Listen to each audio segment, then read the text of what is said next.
Good evening and welcome back. My name is Caden Hansen, and tonight we will be discussing Case 8-1, Research Triangle Software Innovations, which is a name that is way too long.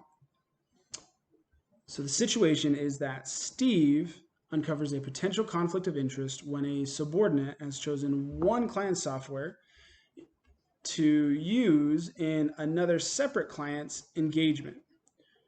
So the reason this is an issue is that when you mix clients, it opens you up to potential liabilities, risks, and manipulation. But we'll go into that more a little bit later.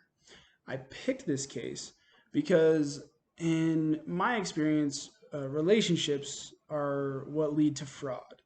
It's rare that when an audit team is truly independent and has done things by the book that they are liable to commit fraud. It's generally the relationship has been a little manipulated, or the client has too much influence over the auditor, or something to that effect.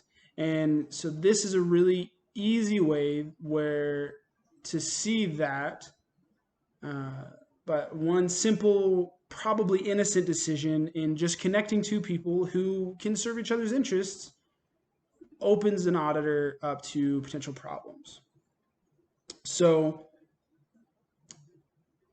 the scenario here is that a subordinate was chosen to select an ERP software for one client, made a list, and of those, another subordinate chose Research Triangle Software Innovations. Now, on its face and probably in their minds, it's not a problem because truly you're networking, right? These people need this type of software. These people offer this type of software. Why not connect the two? It's a high quality software that anybody could want, and it will serve the purpose of this other client.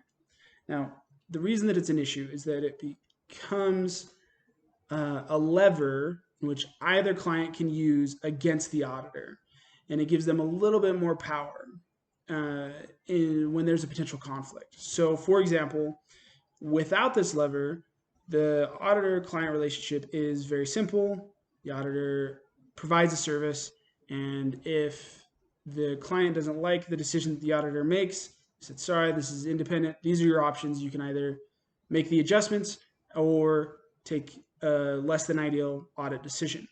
However, the client, given this new relationship, can say, oh, well, we're going to have to break off your relationship with you and the relationship with this other client who's providing this service for us.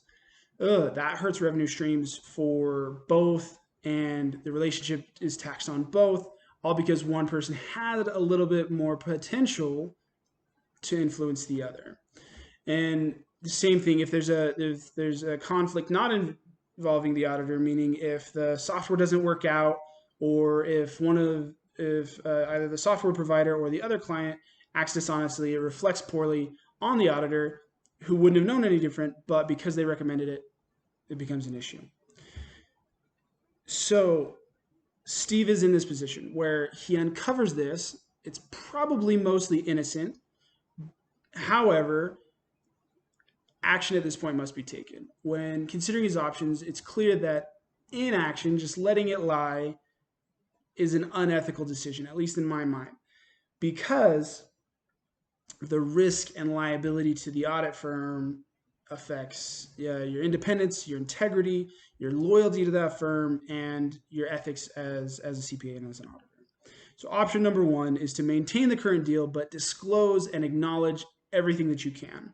You have to make it clear that it was made in good conscience, that it's a software that anybody could have recommended, and that there's no thought of reciprocation on the auditor's side, hoping to foray any potential conflict.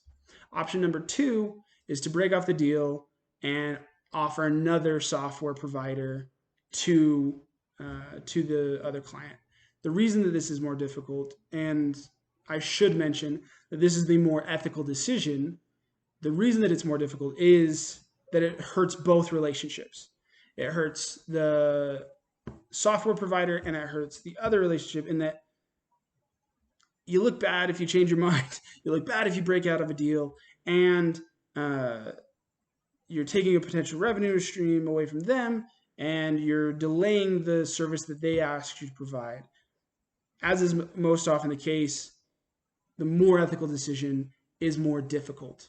However, I think it's the correct option. I think more often than not, in the real world, people will decide to turn the other cheek, or to maintain the relationship and do their best to do damage control and to cover their own butt as far as like liability goes.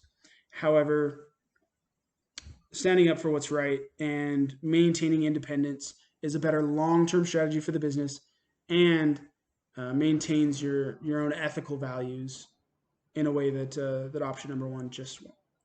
So that's my take on Research Triangle Software Innovations, Case 8-1. I hope you enjoyed the video. Please be sure to like, share, and subscribe.